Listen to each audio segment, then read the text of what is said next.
ಗುರು ನಮಸ್ತೆ. ಇವತ್ತಿನ ನಮ್ಮ ಪಯಣ ಮಡಿಕೇರಿ ಹತ್ತಿರ ಇರೋ ಬಿಳಿಗೇರಿ ಕಡೆ. ಅಲ್ಲೇನು ವಿಶೇಷತೆ ಅಂತಂದರೆ, ಪ್ಲ್ಯಾಂಟರ್ಸ್ ಕ್ಲಬ್ ಬಿಳಿಗೇರಿಯವರು ನಡೆಸ್ತಿರೋ ಕೆಸರುಗದ್ದೆ ಕ್ರೀಡಾಕೂಟಕ್ಕೆ ನಾವು ಹೊರಟಿದ್ದೀವಿ. ನಮ್ಮ ಮನೆಯಿಂದ ಸ್ಪೋರ್ಟ್ಸ್ ನಡೆಯೋ ಜಾಗಕ್ಕೆ almost 60 kilometer, hardly 1.5 hour journey. So ನಮ್ಮ ಜರ್ನಿ ಉದ್ದಕ್ಕೂ ಈ ನೇಚರ್ನ ಎಂಜಾಯ್ ಮಾಡ್ಕೊಂಡು ಹೋಗ್ತಾ ಇದ್ದೀವಿ.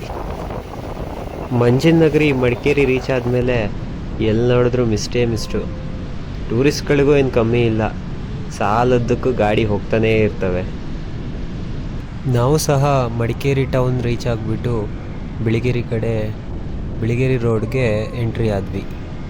ನಮ್ಮ ಹೋಗ್ತಿರೋ ಡೆಸ್ಟಿನೇಷನ್ಗೆ ಇಲ್ಲಿಂದ ಆಲ್ಮೋಸ್ಟ್ ಇನ್ನೊಂದು 10 ಕಿಲೋಮೀಟ್ರ್ ಬಾಕಿ ಇದೆ. ಇಲ್ಲಿ ಕಾಣಿಸ್ತಿರೋ ಜಂಕ್ಷನಿಂದ ರೈಟ್ ಸೈಡ್ ತೊಗೋಬೇಕಿತ್ತು. ಸೊ ಹಾಗೇ ಇಲ್ಲಿ ಬ್ಯಾನರ್ ಹಾಕಿದ್ದಾರೆ. ಸೊ ನಮಗೂ ಈಸಿ ಆಯಿತು. ಇಲ್ಲಿಂದ ಪೂರ್ತಿ ಇನ್ನು ಸಿಂಗಲ್ ರೋಡು, ಜಾಸ್ತಿ ವೆಹಿಕಲ್ ಯಾವುದು ತಿರುಗಾಡ್ತಿರೋಲ್ಲ. ಜನಗಳು ಅಲ್ಲೇ ಕೆಲಸ ಮಾಡ್ತಾಯಿದ್ರು, ಅದು ನೋಡ್ಕೊಂಡು ನಾವು ಹಾಗೆ ಹೊರಟ್ವಿ. ಇಲ್ಲಿ ಆ್ಯಕ್ಚುಲಿ ರೈಟ್ ಸೈಡಿಗೆ ಹೋಗಬೇಕಿತ್ತು. ಸೊ ಹಾಗಾಗಿ ಅಲ್ಲೇ ನಿಲ್ಲಿಸ್ಬಿಟ್ಟು ಸ್ಲೋ ಮಾಡಿದ್ವಿ ಗಾಡಿ, ವಾಪಸ್ ತಿರುಗಿಸೋಣ ಅಂತ. ಆ ಜಾಗದಲ್ಲಿ ಬ್ರೇಕ್ ಹಿಡಿದೆ ಫ್ರಂಟು, ಹಾಗೆ ದಬಾಕೋಗ್ಬಿಟ್ಟೆ, ಸ್ಲಿಪ್ಪರ್ ಕಿತ್ತೋಗ್ಬಿಡ್ತು. ಅದೇ ಬೇಜಾರಾಗಿದ್ದು. ರಿಟರ್ನ್ ಬಂದು ಅಲ್ಲಿದ್ದವ್ರ ಹತ್ರ ಡೈರೆಕ್ಷನ್ ಕೇಳಿಕೊಂಡು ಹಾಗೆ ಕಾರ್ನ ಫಾಲೋ ಮಾಡ್ಕೊಂಡು ಹೊರಟ್ವಿ. ಆ ಕಾರು ಸಹ ಕೆಸರುಗದ್ದೆ ಸ್ಪೋರ್ಟ್ಸ್ ಹತ್ರನೇ ಹೋಗ್ತಾ ಇತ್ತು. ಇಲ್ಲೆಲ್ಲ ತುಂಬ ವೆಹಿಕಲ್ಗಳು ನಿಂತಿದ್ದು ನೋಡಿ ನಮಗೆ ಗೊತ್ತಾಯಿತು ಇಲ್ಲೇ ಸ್ಪೋರ್ಟ್ಸ್ ನಡೀತಿರೋ ಜಾಗ ಅಂತ. ಪಾರ್ಕಿಂಗ್ ಸಮಸ್ಯೆ ಆಗುತ್ತೆ ಅಂತ ಗಾಡಿ ಒಳಗಡೆ ಬಿಡಲಿಲ್ಲ, ಹೊರಗಡೆನೇ ನಿಲ್ಲಿಸ್ಬಿಟ್ಟು ನಡ್ಕೊಂಡು ಹೋದ್ವಿ. ಕಿತ್ತೋಗಿರೋ ಸ್ಲಿಪ್ಪರ್ನ ನಾನು ಒಂದು ಕಡೆ ಸೈಡಲ್ಲಿ ಇಟ್ಬಿಟ್ಟು ಹಾಗೆ ಬರಿಗಾಲಲ್ಲಿ ನಡ್ಕೊಂಡು ಹೊರಟೆ. ಎಂಟ್ರಿ ಆದ ತಕ್ಷಣ ಇನ್ನೊಂದು ಟೀಮು ಮ್ಯಾಚ್ ಆಡ್ತಾ ಇತ್ತು. ನೆಕ್ಸ್ಟ್ ಮ್ಯಾಚ್ ನಮ್ಮದೇ ಆಗಿರೋದ್ರಿಂದ ನಮ್ಮ ಟೀಮ್ ಬಾಯ್ಸ್ ಎಲ್ಲೆಲ್ಲಿದ್ದಾರೆ ಅಂತ ಹುಡ್ಕೊಂಡು ಹೊರಟೆ.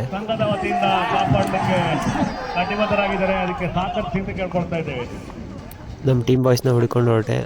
ನಾವೆಲ್ಲ ಒಂದೇ ಕಡೆ ಸೇರಿಬಿಟ್ಟು ನೆಕ್ಸ್ಟ್ ಮ್ಯಾಚಿಗೆ ರೆಡಿ ಆಗ್ತಾ ಇದ್ದೀವಿ. ಸೊ ಟೀಮ್ ಡಿಸ್ಕಷನ್ ಎಲ್ಲ ಮಾಡಿಬಿಟ್ಟು ಆ ಕಡೆಗೆ ಎಂಟ್ರಿ ಕೊಡೋದು ಇನ್ನೊಂದು ಬಾಕಿ. ಟಾಸ್ ಸೋತು ನಾವು ಬ್ಯಾಟಿಂಗ್ ಮಾಡಬೇಕಾಗಿ ಬಂತು. ಸೊ ಹಾಗಾಗಿ ಬ್ಯಾಟಿಂಗಿಗೆ ಹೊರಟ್ವಿ. ಕೆಸರುಗದ್ದೆ ಕ್ರಿಕೆಟ್ ಒಂಥರ ಕಂಪ್ಲೀಟ್ಲಿ ಡಿಫ್ರೆಂಟ್ ಗೇಮು. ನೋಡಲಿಕ್ಕೂ ಮತ್ತು ಆಡಲಿಕ್ಕೂ ತುಂಬ ಕ್ರೇಜಿಯಾಗಿರುತ್ತೆ. ಓಡಲಿಕ್ಕಂತೂ ಒಕ್ಳರೇ ಕಷ್ಟ. ಇಲ್ಲಿ ನೋಡ್ಬೋದು, ಓಡೋ ಸಂದರ್ಭದಲ್ಲಿ ನಮ್ಮ ಟೀಮ್ಮೇಟು ರನ್ಔಟ್ ಆಗಿಬಿಟ್ರು. ನಾವು ಫಸ್ಟ್ ಮ್ಯಾಚ್ ಗೆದ್ಬಿಟ್ಟು ಎರಡನೇ ಮ್ಯಾಚ್ ಹೊಗೆ ಹಾಕ್ಸ್ಕೊಬಿಟ್ವಿ. ಹಾಗಾಗಿ ನಾನು ಬೇರೆ ಆಟೋಟದ ಕಡೆ ಮುಖ ಮಾಡಿದೆ, ಏನೇನಿದೆ ನೋಡೋಣ ಅಂತ ಆ ಕಡೆ ಹೊರಟೆ. ಪಕ್ಕದಲ್ಲೇ ವಾಲಿಬಾಲ್ ನಡೀತಾ ಇತ್ತು. ನಮ್ಮ ವರುಣ್ ಬ್ರೋ ಅವರು ಅದನ್ನು ಡ್ರೋನಲ್ಲಿ ರೆಕಾರ್ಡ್ ಮಾಡ್ತಾಯಿದ್ರು.